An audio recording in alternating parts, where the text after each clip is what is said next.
नमस्कार, ये NB news देख रहे हैं आप। मैं हूं मोहित चौधरी और आप सभी का स्वागत है इस बुलेटिन में। पश्चिम बंगाल में बीजेपी के विधायकों की संख्या 77 से घटकर अब 75 हो चुकी है। दो विधायकों ने पार्टी के निर्देश पर विधानसभा से इस्तीफा दे दिया है। ये दोनों सांसद हैं, ये विधानसभा चुनाव जीते और विधायक बने, लेकिन इनका जो सांसद बने रहना पार्टी को ज्यादा फायदेमंद लग रहा है। कूच बिहार के सांसद निशीत प्रमाणिक जिले के दिनहाटा से विधायक चुने गए थे। इसी तरह राणाघाट से बीजेपी सांसद जगन्नाथ सरकार नदिया जिले के शांतिपुर से जीतकर विधायक बने, लेकिन दोनों ने विधानसभा अध्यक्ष विमान बनर्जी को अपना इस्तीफा सौंप दिया। प्रमाणिक ने कहा कि हमने पार्टी के फैसलों का पालन किया है। पार्टी ने फैसला किया है कि हमें अपनी विधानसभा सीटों से इस्तीफा दे देना चाहिए। कूच बिहार के सांसद ने राज्य में चुनाव के बाद की हिंसा पर भी अपनी बात कही। कूच बिहार के लोगों ने तृणमूल कांग्रेस को खारिज कर दिया है, ऐसा उनका कहना था, इसलिए वो लोग हिंसा का सहारा ले रहे हैं। अब उपचुनाव होगा, बीजेपी फिर जीतेगी। बीजेपी ने पश्चिम बंगाल विधानसभा चुनाव में 4 लोकसभा सांसदों को मैदान में उतारा था और प्रमाणिक और सरकार के अलावा पार्टी ने लॉकेट चटर्जी और बाबुल सुप्रियो को मैदान में उतारा था, जबकि राज्यसभा सदस्य स्वप्न दास गुप्ता 5वें सांसद थे। स्वप्न दास गुप्ता ने तारकेश्वर सीट से अपना नामांकन दाखिल करने से पहले इस्तीफा दे दिया था, मगर वो विधानसभा चुनाव हार गए। लॉकेट चटर्जी और बाबुल सुप्रियो भी हार गए। तो वहीं तृणमूल कांग्रेस के सांसद डेरेक ओब्राउन ने बीजेपी पर तंज कसते हुए कहा कि बीजेपी ने बंगाल चुनाव में 4 लोकसभा सांसद और 1 राज्यसभा सांसद को मैदान में उतारा था। उनमें से 3 चुनाव हार गए और 2 जीते। इन 2 विजयी विधायकों ने आज इस्तीफा भी दे दिया है। दुनिया की सबसे बड़ी पार्टी ने चुनाव में शून्य हासिल करने का विश्व रिकॉर्ड कायम किया है।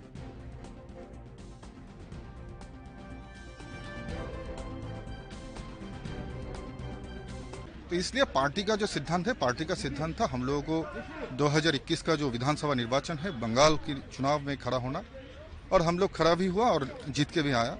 तो एक साथ 2 लेजिस्लेटिव के मेंबर हम लोग नहीं रह सकते, इसलिए पार्टी ने डिसीजन लिया है कि जो विधानसभा का जो पद है यहाँ से हम लोगों को रेजिग्नेशन देना है, और इसलिए हम लोग आज विधानसभा पहुंचे। देखिए, ये पार्टी का डिसीजन था, और चुनाव के पहले सभी लोगों को ऐसा लग रहा था कि बंगाल में हम लोग बहुमत लेकर सरकार में आएंगे, लेकिन चुनाव में हार जीत होता है, और ये स्वाभाविक है कि चुनाव के बाद एक पार्टी जीतेगा और एक पार्टी का नुकसान होगा, एक पार्टी हारेगी। तो हम लोग ये सोचते हैं कि पहले हम लोग 3 थे और 3 से हम लोग अभी 77 हुआ है, तो ये पार्टी का हार नहीं है, पार्टी और मजबूत हुआ है, सशक्त हुआ है, इसका ये प्रमाण है। और अगले दिन जाके और अगला विधानसभा चुनाव में बंगाल में भाजपा की सरकार जरूर बनेगी, ये हम लोगों का कहना है। और पार्टी जो सिद्धांत लेगी, पार्टी का सिद्धांत हमने पहले भी मान के काम किया, और अगले दिन भी पार्टी जो सिद्धांत लेके, जो डिसीजन लेके वो। देखो, बांग्लाয় কিছু মুসলমানকে মমতা ব্যানার্জি লেলিয়ে দিয়েছে।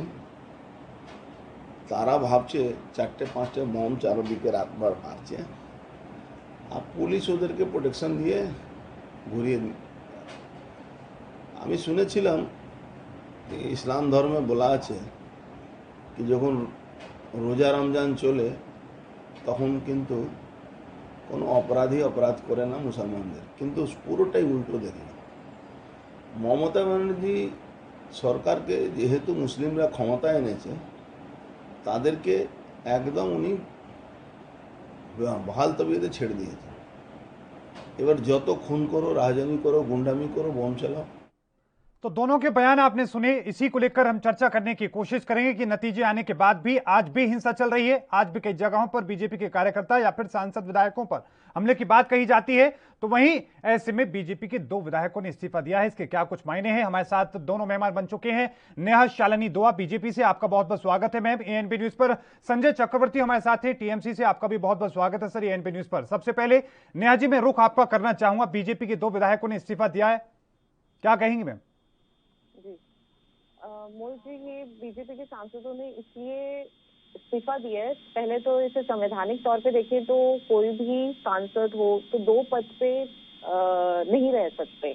तो वो सांसद थे, लेकिन उन्होंने वहां से इस्तीफा देके विधानसभा का चुनाव लड़ा था और विधानसभा में भी वो जीत गए।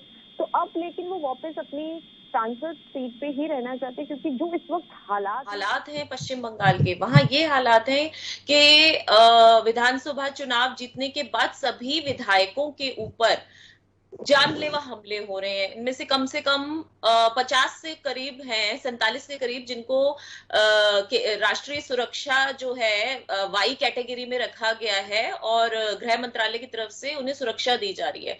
तो ऐसे बहुत ही गलत है, जो कि सारी मीडिया भी देख रही है, कवर कर रही है। जिस दिन से वहां ममता बनर्जी जीती हैं उस दिन से हिंसा हो रही है। और तो और कुछ औरतों की इज्जत लूटी गई। एक 18 वर्ष की लड़की थी जिसका इज्जत लूटी गई और उसके बाद बहुत उसके विवाद साथ हो दुष्कर्म चुका है करना, उसे खत्म भी कर दिया। वहां के एसपी ने तो जाकर इसी देखा, डर जांच के पड़ताल मारे- की, वो इसको नकार रहे हैं। लेकिन इस पर मैंने अभी नहीं जाना चाहूंगा। नेहा जी, सवाल ये कि क्या जनता के मतों के साथ, जनता के लोगों के साथ क्या ये धोखा नहीं है? आपके बीजेपी के सांसद मैदान में जाते हैं, वो कहते हैं हम आपके साथ कंधे से कंधा मिलाकर खड़े रहेंगे, वो उन्हें चुनते हैं और बाद में इस्तीफा दे देते हैं। हाँ बिल्कुल, ये बिल्कुल कंधे के साथ कंधा मिला के खड़े हैं। तभी सांसद पद पे भी अगर बैठे हैं तो कोई ये तो है नहीं कि जनता ने उनको सांसद में भी स्वीकार किया था, जनता ने उनको विधायक में भी स्वीकार किया था। लेकिन विधायक पद इस वक्त ऐसा हो रखा है जहां सब पे ही जानलेवा खतरे हो रहे हैं। क्या कहते हैं, अटैक्स किए जा रहे हैं टीएमसी के कुछ गुंडों द्वारा या टीएमसी के कुछ कार्यकर्ताओं के द्वारा। तो अपनी जान तो हर किसी को प्यारी होती है, जनता की जान भी तभी इंसान बचा सकता है जब अपनी। तो वहां जो हिंसा की राजनीति चल रही है उसके तहत मुझे लगता है कि इन सांसदों ने सही कदम उठाया है और ये सराहनीय कदम है। ठीक है, संजय जी का भी रुख करूंगा, लेकिन उससे पहले एक छोटे से ब्रेक पर हम जाएंगे। उसके बाद संजय चक्रवर्ती जी क्या कुछ कहेंगे सुनेंगे।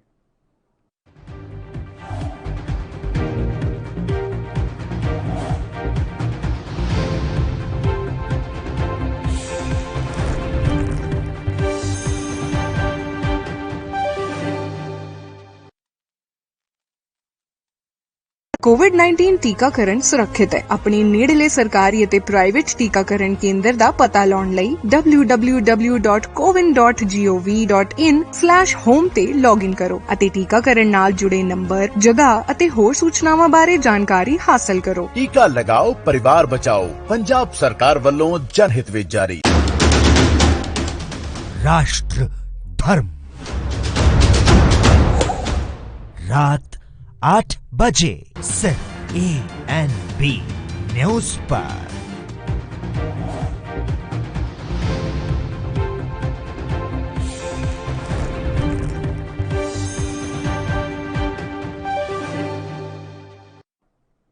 तो ब्रेक के बाद एक बार फिर से आप सभी का स्वागत है। लगातार चर्चा जारी है कि किस तरीके से बीजेपी के दो विधायकों ने इस्तीफा दिया है। साथ में हिंसा का जो दौर है बंगाल में अभी जारी है। दोनों मेहमान हमारे साथ बने हुए हैं, नेहा शालिनी दुआ बीजेपी से, संजय चक्रवर्ती टीएमसी से।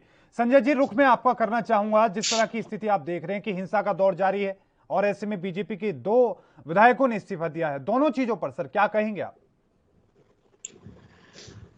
सबसे पहले नमस्कार। मैं आपके चैनल में पहले भी मैं बोल चुका हूं कि इस बात को लेकर के शुरू में मैं बोल चुका हूं कि ये जो सांसद चुनाव लड़ रहे हैं, ये जब बाई चांस विधायक बन गए तो ये सांसद रहेंगे, ये विधायक रहेंगे। और ये जो जुमलेबाज पार्टी है, जुमलेबाज पार्टी ने शुरू में कहा था एक देश एक चुनाव, एक देश एक चुनाव का नारा दिया था कि, और उन्होंने बाकायदा सर्वदलीय बैठक भी बुलाई थी और एक देश एक चुनाव, और ये चुनाव थोपने का काम किया कि जब उन्होंने सांसद को जिस समय उन्होंने लड़वाया था तो उनको सांसद को इस्तीफा दे करके ही चुनाव लड़वाना चाहिए था। लेकिन उन्होंने क्या किया, डबल गेम खेला कि सांसद बन गए तो ठीक, विधायक ही हार गया तो सांसद तो है, और वरना तो जो है वैसे तो कुछ ना कुछ तो बनेंगे, यहाँ रहे ना वहां रहे। तो ये चुनाव थोपने का काम दोबारा से किया गया है कि आप फिर से जो है चुनाव लड़िए, पहली बात। दूसरी बात, मैम जो बोल रही हैं कि आप जो है वो विधायक को जो है जानलेवा हमला हो रहा है, इसे जो है छोड़ दिया, तो इसका मतलब सांसद रहेंगे तो नहीं होगा। इसका मतलब इनके जो 77 विधायक है सबको इस्तीफा दे देना चाहिए, सारे लोग, क्योंकि भाई वो दो ही विधायक को ही पे जानलेवा हमले के डर से उन्होंने इस्तीफा दिया है, तो बाकी 75 का इसका मतलब सेफ है। इसका मतलब आप लोग यही बोलना चाहते हैं कि 75 लोग जो है वो सेफ है, बाकी वही दो लोग पे जानलेवा हमला होना था, इसलिए वो सांसद बनकर के वो दिल्ली चले गए। तो मतलब एक निहायत हास्यास्पद वाली बात हो गई कि आप विधायक हैं तो आप अनसेफ हैं और सांसद हैं तो आप ठीक है वो बात, लेकिन आपको ये नहीं लगता कि दुख होता है हमें भी देखकर कि पश्चिम बंगाल में जो चुने हुए लोग हैं उन पर हमले हो रहे हैं? रात भी अटैक किया गया है बीजेपी के सांसद अरुण सिंह के घर के बाहर। देखिए, पहली बात तो ये है कि ये जो अटैक है ये सब प्रायोजित अटैक है, और इनकी बाकायदा धरपकड़ हो रही है। 2000 से ज्यादा लोग इसमें गिरफ्तार हो भी चुके हैं। और ये जो जितने हैं, आपने खुद देखा होगा, अभी गृह राज्य मंत्री जो गए हुए थे उन पे अटैक करने की बात की गई थी। मैं ये पूछना चाहता हूं कि अगर आपने भी वीडियो देखा होगा, लाठी जो है जमीन में पीटा जा रहा था। किसी को लाठी मारना होता ना, सीधे सीधे गाड़ी में मारता है। एक बात तो ये है। और दूसरी बात ये है कि जिस गाड़ी के अंदर आप बैठे हैं या हम बैठे हुए हैं किसी गाड़ी के अंदर, और मुझे 50 लोगों ने लाठी से घेर के मारा, तो मेरे को एक खरोच नहीं आएगी। क्यों? क्योंकि मैं जो है मंत्री हूँ, इसीलिए। ये सारा का सारा प्रायोजित है। ये ममता बनर्जी को बदनाम करने की कोशिश है, क्योंकि ये इतनी बड़ी हार है इनकी। ये सबसे बड़ी इसका हार जवाब आज तक की देंगे, भाजपा- लेकिन संजय जी देखिए, तस्वीरें हमने भी दिखाई थी, गाड़ी किस तरीके से बहुत ही- क्षतिग्रस्त हुई थी, हमने वो तस्वीरें भी दिखाई थी। लॉकेट चटर्जी बीजेपी की इस महिला सांसद हैं, उनके साथ किस तरीके की बदसलूकी हुई, उनके कपड़े फाड़ने की कोशिश की गई, वो लाइव तस्वीरें हमने दिखाई थी सर। हमने वो दिखाया था कि आपने किस तरीके महोजी से का उनकी तस्वीरें काबिले की नहीं गाड़ियों को देखी तोड़ थी। दिया, आपने- हमने वो भी आपने तस्वीरें दिखाई महोजी थी। की लेकिन नेहा जी का तस्वीरें कमेंट, देखी उसके बाद थी। संजय जी आपने मैं फिर महोजी से की वापस आपके तस्वीरें पास आऊंगा। दिखाई थी। नेहा जी, ये किस तरीके ये से उनको हिंसाएं दबाया भी गया था। प्रायोजित है, ये आरोप है, लेकिन साथ में ये भी कि क्या इस तरीके से डरकर बीजेपी के विधायक इस्तीफा दे रहे हैं, तो बाकी के जो 75 विधायक बचे हैं उन्हें भी दे देना चाहिए। बहुत हैरानी होती है और बहुत ही शर्मनाक बयानबाजी है ये कि आप देखिए, मीडिया ने कवर किया उस वक्त। क्या लॉकेट चटर्जी को पता था कि मैं बाहर निकलूंगी, मेरे कपड़े फाड़ने की कोशिश की जाएगी, मेरे साथ ये सब किया जाएगा? ये प्रायोजित था, तो ये शर्म आनी चाहिए कि किसी कोई औरत अपने कपड़े फाड़वाने के लिए कभी ये तैयार सब साजिश होती है, ये साजिश होती है। और भाजपा की कितनी लंबी साजिश होती है, मैं अच्छी तरह जानता हूँ। भाई साहब, आप भी कर्टेसी रखिए, मैं बोल दूंगी तो आप जवाब दीजिएगा, काउंटर कीजिए। मैंने मना तो नहीं किया, मैंने आपकी बात आराम से सुनी है, आप भी सुन लीजिए।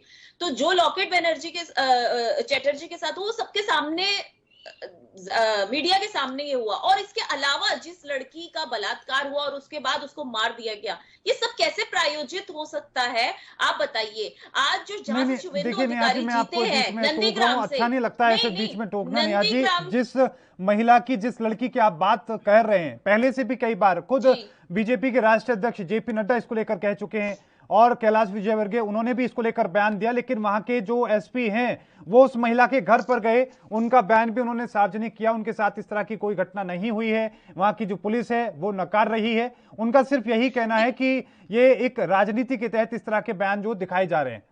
ये तभी तो कह रहे हैं कि इतनी झूठ वाली राजनीति, इसीलिए वहां के सांसद हो चाहे विधायक हो, सबको अपनी जान का खतरा है। क्यों? 75 वो जनता के द्वारा चुन के आए हैं, उनको जनता ने मैंडेट दिया तभी वो चुने गए हैं ना। लेकिन तो नहीं चुने गए थे जनता के द्वारा। उस दिन के बाद से क्यों ये हिंसा वाली घटनाएं हो रही हैं? पहले तो ये जवाब दें। लॉ एंड ऑर्डर तो इनकी ममता दीदी के हाथ में ही है ना। क्यों इतना लॉ एंड ऑर्डर खराब कर रखा है कि औरतें मर रही हैं, उनके साथ बलात्कार हो रहे हैं, बीजेपी कार्यकर्ताओं के, बीजेपी के ऑफिस को जलाया जा रहा है, जल रहा है, दिख रहा है साफ के वो जल रहा है।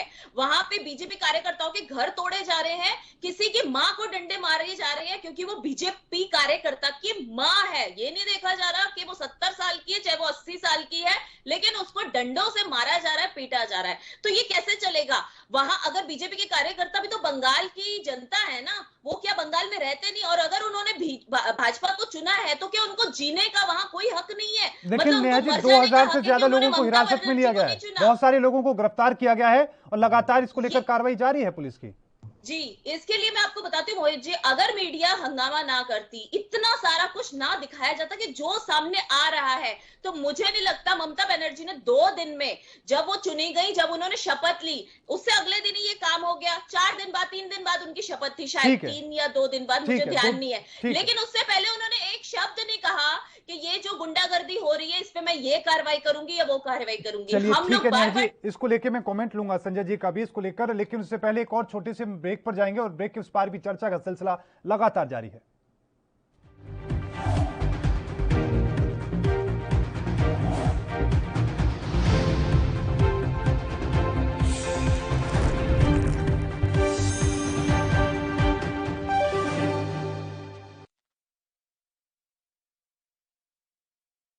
गुरु तेग बहादुर सिमरिए समूह नानक नाम लेवा सतपिता, बहुत ਵੱਡੇ ਭਾਗਾਂ ਵਾਲੇ ਹੋ ਜੋ ਕਿ ਆਪ 9ਵੇਂ ਪਾਤਸ਼ਾਹ ਸਾਹਿਬ ਸ੍ਰੀ ਗੁਰੂ ਤੇਗ ਬਹਾਦਰ ਜੀ ਦੇ ਪਾਵਨ ਪਵਿੱਤਰ ਅਸਥਾਨ ਗੁਰਦੁਆਰਾ ਸੰਗਤ ਟੋਲਾ ਬੰਗਲਾਦੇਸ਼ ਢਾਕਾ ਵਿਖੇ दर्शन दिदारे कर रहे हो। ये वो पवित्र स्थान है जिस स्थान के ऊपर साहिब श्री गुरु तेग बहादुर हिंद की चादर 2 साल तो उपर गुरु जी इत्थे रहने ਅਤੇ गुरु साहिब जी ने समूह संगतां नूं परमात्मा दे नाल जोड़ना कीता, भजन बंदगी इस जगह ते कीती। सो गुरु तेग बहादुर जी दे पावन चरनां दीयां खड़ावां जो मेन गुरुद्वारा है गुरुद्वारा नानकशाही नील खेत रोड शाहबाग ढाका विखे पईयां ने। सो गुरु साहिब जी दी हੱਥ लिखत बीड़ जिस नूं सुनहरी बीड़ भी कहा जाता है वो भी गुरुद्वारा नानकशाही विखे सुशोभित है। संगतां नूं बेनती है कि इन्हां पवित्र स्थानां दी आके यात्रा करो ਅਤੇ अपना जीवन सफला करो। वाहेगुरु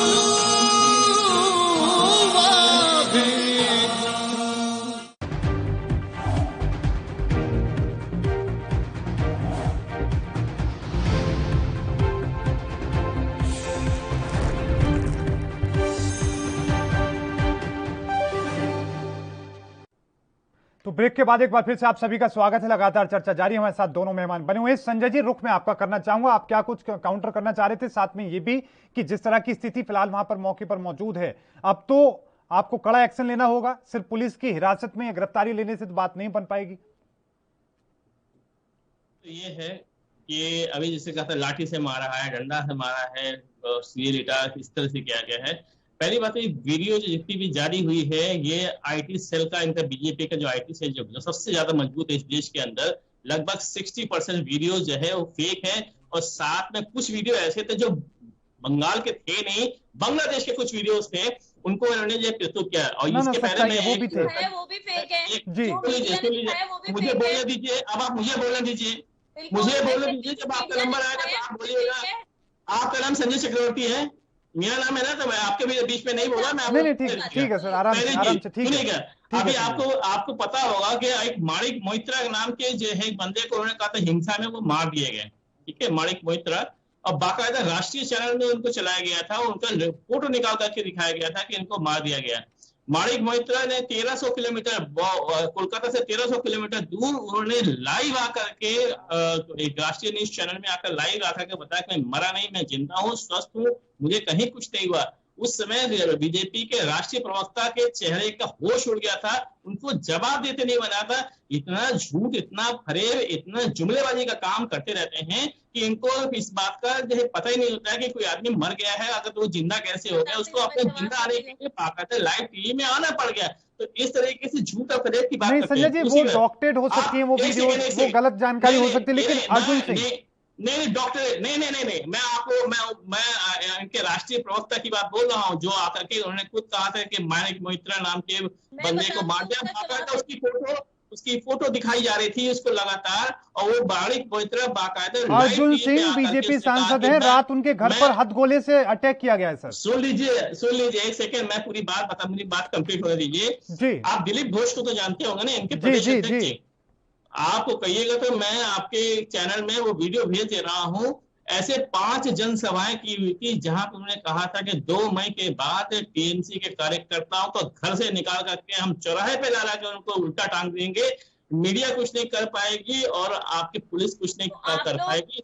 ये बात जो है इस तरीके से खुलेआम धमकी देना, वो भी जनसभाओं में आकर संजय जी, ये बात तो ममता बनर्जी ने भी कही थी, ऐसी बात तो उन्होंने भी कही थी 2 मई के बाद देख लेंगे। नहीं, उन्होंने काउंटर अटैक किया था। जब नहीं, लेकिन हम 2 मई के बाद देख लेंगे, ये लोग गिड़गिड़ाएंगे, बोलेंगे सीआरपीएफ ये सबको रोक लीजिए। 2 मई के बाद एक काउंटर अटैक ममता दीदी ने किया था। अगर वो ऐसी बात करे तो 2 मई के बाद हम देख लेंगे। ये बात उन्होंने कहा कौन किसको जो है ऐसे हरकत कर सकता है, उन्होंने ये बात कही थी 2 मई की बात की बात। काउंटर अटैक किया हुआ था। इसका जवाब ले ले मेरे से। इन्होंने जिसकी नाम लिया है आई थिंक मोहित मोइत्रा, जिसका ये नाम ले रहे हैं, जिसका जिक्र कर रहे हैं, उन्होंने वो एक चैनल के रिपोर्टर थे जिन्होंने रिपोर्ट बनाई थी कि जिस बंदे का नाम भाजपा ने दिखाया था, कि मुझे उसका नाम इस वक्त ध्यान नहीं आ रहा, जिसका नाम दिखाया था कि इसकी हत्या जो है टीएमसी के गुंडों ने घर में घुस के करी है, उसे पेड़ से लटका दिया, 2 हत्याएं और की। ये रिपोर्ट उस बंदे ने डाली थी जिस बंदे की फोटो गलती से हमारी ये गलती हुई और हमारे अध्यक्ष ने ये स्वीकार किया कि उस रिपोर्टर की फोटो लग गई जिसका हमने मृतक घोषित किया था। उसकी रिपोर्ट इस रिपोर्टर ने बनाई थी। तो ये उस रिपोर्टर ने भी आके कहा मैंने रिपोर्ट बनाई थी पर हाँ मैं मृतक नहीं हूं। तो ऑफ कोर्स है कि कई बार ऐसी गलती हो जाती है, लेकिन मरा तो था ना हमारे कार्यकर्ता, मारा भी आप लोगों ने था। उस बंदे ने रिपोर्ट बनाई थी और मृतक की तस्वीर के साथ गलती से उसकी तस्वीर की जगह जिसने रिपोर्ट बनाई थी, जो रिपोर्टर था, जो वहां पर नेहा जी यकीनन हिंसा हुई, नुकसान हुआ है, जांच उसकी चल रही है, कई लोगों को गिरफ्तार किया गया है, लेकिन नेहा जी ये भी मानना होगा कि एक फेक एजेंडा बनाने की भी कोशिश की गई, फर्जी वीडियोस को डाला गया, फर्जी वीडियो ऐसे ऐसे जो कहीं दूसरे देशों के थे उनको डाल के कि देखिए अब ऐसी तस्वीरें आ रही है बंगाल से। आईटी सेल की तरफ से, बीजेपी के आईटी सेल की तरफ से कोई ऐसे वीडियो नहीं दिखाए गए। और जिसकी बात हमारे भाजपा के राष्ट्रीय अध्यक्ष ने भी बता दिया था कि रिपोर्टर जो था उसने ये रिपोर्ट दिखाई थी, साफ उसने कवर किया था, ये कवरेज की थी कि हमारे इस कार्यकर्ता के घर में घुस के मारा गया है, उसकी हत्या की गई है। लेकिन गलती से कार्यकर्ता जिसकी हत्या हुई उसकी फोटो की जगह जिसने रिपोर्ट बनाई थी उस रिपोर्टर की फोटो लग गई। तो ये तो गलती हम मानते हैं। दूसरा मैं और इनसे कहना चाहूंगी कि यहाँ के जो सांसद चुने हुए हों, चाहे वो विधायक चुने हुए हों, बार बार वो लोग यही कह रहे हैं कि हमारी जान को खतरा है। हमने 2 साल तक भाजपा का ऐसे ही साथ दिया, तब तक हमारे को इतना खतरा नहीं था, लेकिन जब हम चुने जा चुके हैं, अब हम स्पष्ट रूप से इलेक्शन में सामने आ चुके हैं और हमारी पार्टी क्योंकि नहीं किसी कारणवश कम सीटों की वजह से हम पूर्ण बहुमत से सरकार नहीं बना पाए, तो हमारी जान को खतरा है। इसी वजह से जो ममता दीदी जहां से हारी है नंदीग्राम से, वहां के लोगों ने भी, आप देखिए कोरोना काल में भी इतना बड़ा प्रोटेस्ट किया, वहां के सभी जनता बाहर निकल आई क्योंकि उनके मन में खौफ था कि अरे भाई जहां से ममता दीदी हारी हैं, जहां तो हारी नहीं, जहां से इनके कार्यकर्ता जीते हैं, विधायक बने हैं, जब उनके वहां उन्होंने उनको नहीं छोड़ा, तो यहां से तो वो स्पेशल हारी हैं, तो नंदीग्राम के लोगों का क्या वो हाल करेंगी। तो वहां के लोग तो इतने डरे हुए और इतने सहमे हुए हैं कि वो तो झुंड के झुंड बना के बाहर आ गए। उन्होंने कहा हमारी सुरक्षा जो है या तो केंद्र सरकार दे या राज्य सरकार। अब आप बताइए क्या पूरे नंदीग्राम की सुरक्षा ममता दीदी की बनर्जी की नहीं है क्योंकि वो वहां के अब चीफ मिनिस्टर हैं? हम लोग किस को वहां सुरक्षा दें? लेकिन हम फिर भी खड़े हुए हैं, नंदीग्राम के लोगों के साथ भी खड़े हुए हैं और जो हमारे वहां भाजपा के विधायक हैं हम उनको भी सिक्योरिटी दे रहे हैं। लेकिन कहीं ना कहीं ये पैसे का एक तरह से दुरुपयोग किया जा रहा है टीएमसी के द्वारा। Law and order Sanjay ji का मैं रुख करता हूं। संजय जी मैं एक बार फिर से अर्जुन जी का रुख करूंगा। अर्जुन जी को लेकर जिस तरह की तस्वीर हमने दिखा रहे हैं हम कि किस तरीके से उनके घर के बाहर अटैक किया गया है और उन्होंने बहुत गंभीर आरोप लगाए हैं, सीधे तौर पर मुख्यमंत्री ममता बनर्जी पर उन्होंने आरोप लगाए, हमने वो बयान भी सुनवाए। देखिए पहली बात तो अभी इन्होंने नंदीग्राम की बात की, ठीक है ना। नंदीग्राम के प्रोटेक्शन अधिकारी ने बाकायदा ममता दीदी को एसएमएस करके बताया कि अगर मैंने रिकाउंटिंग कर दी तो मेरे बीवी बच्चों के लिए जो है उनको मार दिया जाएगा। इसका मतलब आप खुद समझ सकते हो, ममता दीदी ने सर हिलाने से, माथा पकड़ने से कुछ नहीं होगा। जब सच्चाई सामने आ जाती है तो ऐसा ही होता है। तो सर पकड़िए ना माथा पकड़िए, क्योंकि ये तो आप लोगों का बोया हुआ चीज है। आप लोग बदनाम करना चाहते हैं। कोई भी एक राज्य सरकार कभी भी ये नहीं चाहेगी कि आप इस राज्य की बदनामी हो। नंदीग्राम को बाकायदा जो है उस लेडी उस जेंट्स ने बाकायदा हाथ जोड़ करके ममता दीदी से, वो बाकायदा ममता दीदी ने वो एसएमएस मैं खुद नहीं पढ़ा, उन्होंने किसी इंसान को जब मंच से बुला करके उसको बाकायदा उसको पढ़वाया कि देखिए इसको पढ़ लीजिए, इसमें क्या लिखा हुआ। उन्होंने बाकायदा उसको पढ़ा। अरे आप लोगों ने बाकायदा रात को गेम खेलते हैं, आप बिहार में भी आप चुनाव हार चुके थे, रातों रात आप लोगों ने जो है पूरे मैंडेट को चेंज किया, लेकिन आप ये काम बंगाल में नहीं कर पाए। आप लोगों की हालत इस समय बहुत ज्यादा खराब है। आप यूपी हार चुके हैं, आप कर्नाटक में आप तीसरी पोजीशन में जाके पड़ गए हैं। अब आप देश के अंदर आप बचोगे नहीं। आप लोगों की कोशिश ये थी कि किसी भी तरीके से ममता दीदी को हरा दिया जाए ताकि जो है 2024 में मोदी जी सुरक्षित रहे, विपक्ष बटा रहेगा। लेकिन अब विपक्ष बटेगा नहीं। आप 2022 में आपकी शुरुआत यहाँ से अभी 21 से शुरू हो गई, 2022 में आप यूपी भी हारेंगे और 2024 में आप लोग इलेक्शन हारने वाले हैं, बिल्कुल बेफिक्र रहिए। ममता दीदी अब बाकायदा जो है अब की बार जो है प्रधानमंत्री बनने वाली है, और आप लोगों का जो प्रोपेगेंडा का चाल है ना, ये सारा का सारा चीज सबको सामने आ गया। अब आप एक्सपोज हो चुकी है। आप देखो गंगा नदी के अंदर लाशें दिख रही है, उत्तर प्रदेश के अंदर यमुना में लाशें दिख रही है। ये सब लोग जो मारे जा रहे हैं, और ये सिर्फ होती है आप लोग को छुपाने के लिए। आप लोगों को कोरोना के बारे में आप लोगों को पता था कि दूसरा वेव आने वाला है। आप लोगों को केवल बंगाल का चुनाव दिख रहा था। आपके सिर्फ बंगाल के चुनाव की वजह से जो है आप लोग देश को बर्बाद कर दिया। ना कोई ऑक्सीजन दे रहे हैं, ना कोई यहाँ पे किसी भी तरीके से आप लोग कोई भी ऐसा लोगों को बेड नहीं है, वेंटिलेटर नहीं, कुछ नहीं है, और सिर्फ आप लोग। ठीक है संजय जी, आखिरी कमेंट में आपका सिर्फ 10 सेकंड आपके पास, आश्वस्त कर दीजिए जनता को वहां की कि अब हिंसा नहीं होगी वहां। हमारी तरफ से पूरी कोशिश है। ये बीजेपी के लोग जो है हिंसा को, क्योंकि इनका काम है लाशों पर राजनीति करना। ये शुरू से जो है आज से इनका इतिहास होता है, लाशों पर राजनीति करते चले आ रहे हैं, और ये आज भी कर रहे हैं। चलिए ठीक है संजय जी, ठीक है। नेहा जी, मैं आपका आगे कमेंट लेना चाहता था, लेकिन समय की कमी के चलते मैं आपका आगे कमेंट नहीं ले पाया। लेकिन आप दोनों का बहुत बहुत धन्यवाद जो आपने अपना कीमती वक्त हमारे साथ साझा किया और इस चर्चा में हिस्सा लिया। तो हिंसाओं का दौर जारी है, लेकिन देखना दिलचस्प होगा कि आखिरकार कब और कैसे इन हिंसाओं पर लगाम लगेगी। लगातार खबरों के लिए देखते रहें ANB न्यूज। मुझे दीजिए इजाजत, धन्यवाद।